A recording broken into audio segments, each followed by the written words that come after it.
And I want to take this opportunity to thank my fellow speakers and all the other participants online right now.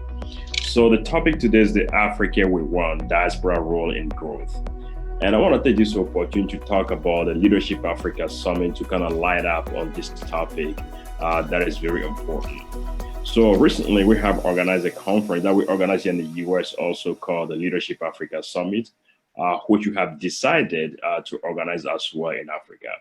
And our goal is to build a bridge between the Africans that live in Africa and the people, the African and diaspora. Because we believe that the African and diaspora have been making investment in Africa for so long. But what kind of investment they have been making? And we want to emphasize on those stuff. For example, there's billions that have been sent into Africa to money transfer, all those stuff. People building their houses, giving money to their friends, their families, all that, which is great. But are they really effective? So the goal of what we do at our conference is through that bridge, how can the diaspora really invest in Africa and African entrepreneurs? So we focus on key area. One will be in agriculture. So through our conference, we believe that in order to be dependent, it comes with food first. If you can feed yourself, someone has to give you food, that means that you depend on that people. That's just true. So we figure how can we be part of the solution and free Africa from this food thing? So our conference focused on agriculture. So basically, our goal was building this bridge between those two worlds. We know there's a lot of Africans that live in the diaspora who want to to start an entrepreneurship, have a business back home. But sometimes they don't know how, or the process, or the trust. And we understand that there's also a lot of people in Africa that want to do business, but they lack the resources, talking about money, but also the expertise, the skills. What about connecting those two worlds so that way somebody who have a need to start that business can partner with somebody back home, so that way they can build something very effective. So that's one. The second thing is is a professional development. We also believe that there is that issue for us there's not a need of professional development, and we understand that people that are in diaspora may have those resources. So as a result of that conference, what we have seen people from that came mostly from the US and some of part of the France, Italy, Sweden, that came to the conference.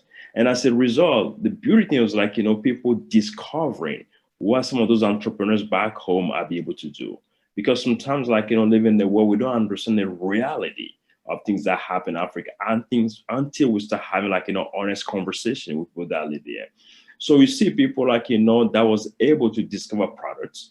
You see people that was able to advise a young entrepreneur African on the labeling or the product, or find a way to export their goods, back to Europe or back to to the US.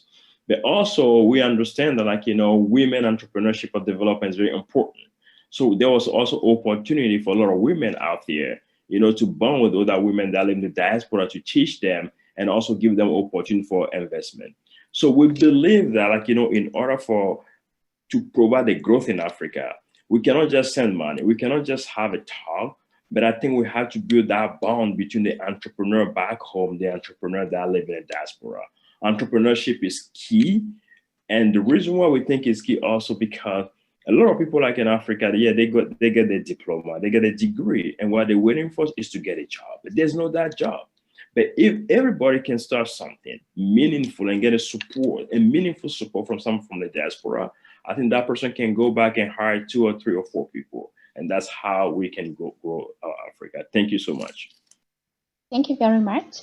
So we have a question from the audience, which directly asks, how vital is diaspora for developing businesses directly in Africa? Well, I think I'm going to jump in there. I think it's very vital for the following reasons. There's a lot of money that flow from the diaspora to Africa, right? And we know that sometimes the government in Africa sometimes cannot sustain necessarily the growth in Africa. I want to talk about entrepreneurship in particular. So the diaspora is very key in the developing Africa by focusing in entrepreneurship and partnership.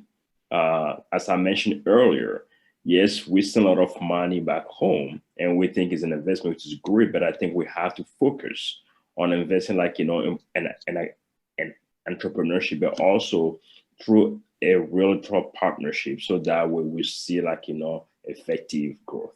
Thank you very much. The other question that we have is a question of knowledge transfer from the diaspora back to Africa.